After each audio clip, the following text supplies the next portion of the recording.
આપના પિતા કે આપના કોઈ સંબંધીના પિતા જો સરકારી નોકરી કરે છે તો આ વિડીયો આપના માટે ખાસ જરૂરી છે। દર્શક મિત્રો, સામાન્ય રીતે પિતાની મિલકતનો હકદાર દીકરો હોય છે, પરંતુ દીકરીઓએ શું ગુનો કર્યો છે? આ વાક્ય અહીં સાર્થક થયું છે। શું દીકરીના પિતાના પેન્શનની હકદાર બની શકે છે દીકરી? 2025 થી ફેમિલી પેન્શન પર નવા નિયમો। આપણે બધા જાણીએ છીએ કે કોઈ પણ ગવર્નમેન્ટ નોકરી કરનારના કર્મચારીના મૃત્યુ પછી તેમના પરિવારને પેન્શન દર મહિને એક નિશ્ચિત રકમ તરીકે આપવામાં આવે છે, જેને ફેમિલી પેન્શન કહેવામાં આવે છે।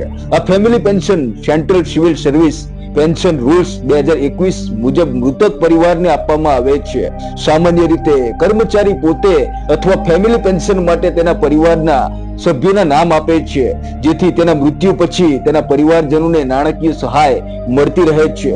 આ વિશે સેન્ટ્રલ સિવિલ સર્વિસ નિયમ 54 શું કહે છે? તો કેન્દ્રીય નાગરિક સેવાઓનો નિયમ 54 એ એક સામાજિક કલ્યાણ યોજનાનો છે। આ યોજના હેઠળ મૃત્યુ પામેલા પેન્શનર કર્મચારીઓના જીવનસાથી અથવા તેમના બાળકોને નાણાકીય સહાય આપવામાં આવે છે। આ લિસ્ટમાં કોણ કોણ છે હકદાર? તો એક તેમના જીવનસાથી એટલે કે જે વ્યક્તિનું અવસાન થયું છે તેમના પતિ અથવા તો પત્ની, બીજા નંબર પર છે તેમના બાળકો, ત્રીજા નંબર પર તેમના વાલી, ચોથા નંબર પર તેમના વિકલાંગ ભાઈ બહેનો। તો શું વિધવા પુત્રી કુટુંબ પેન્શન માટે હકદાર છે? લગ્ન પછી દીકરી જો વિધવા થઈ જાય તો પણ તે પેન્શન મેળવવાની હકદાર માનવામાં આવે છે। સેન્ટ્રલ સિવિલ સર્વિસ પેન્શન નિયમો હેઠળ અપરિણિત કે છૂટાછેડા લીધેલી અને વિધવા દીકરીઓ ફેમિલી પેન્શન માટે હકદાર છે, અથવા તો તેના માટે તે પાત્ર ગણાય છે કે દીકરી કેટલા સમય સુધી ફેમિલી પેન્શન મેળવવા માટે પાત્ર રહે છે।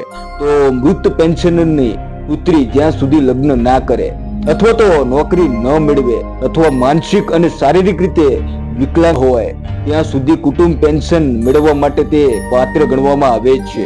જો કોઈની માતા અથવા પિતા સરકારી કર્મચારી હોય અને જો તેમની પુત્રી અપરિણિત છૂટાછેડા લીધેલી અથવા તો વિધવા હોય તો પણ આવા કર્મચારીઓની ગેરહાજરીમાં તેમની પુત્રી ફેમિલી પેન્શન મેળવવા માટે હકદાર માનવામાં આવે છે। કઈ પરિસ્થિતિમાં દીકરીને જીવનભર પેન્શન મળે છે? જો કોઈ સરકારી કર્મચારીએ તેની પુત્રીનું નામ ફોર્મ 4 માં દાખલ કર્યું હોય તો તેને સત્તાવાર રીતે પરિવારની સભ્ય ગણવામાં આવે છે।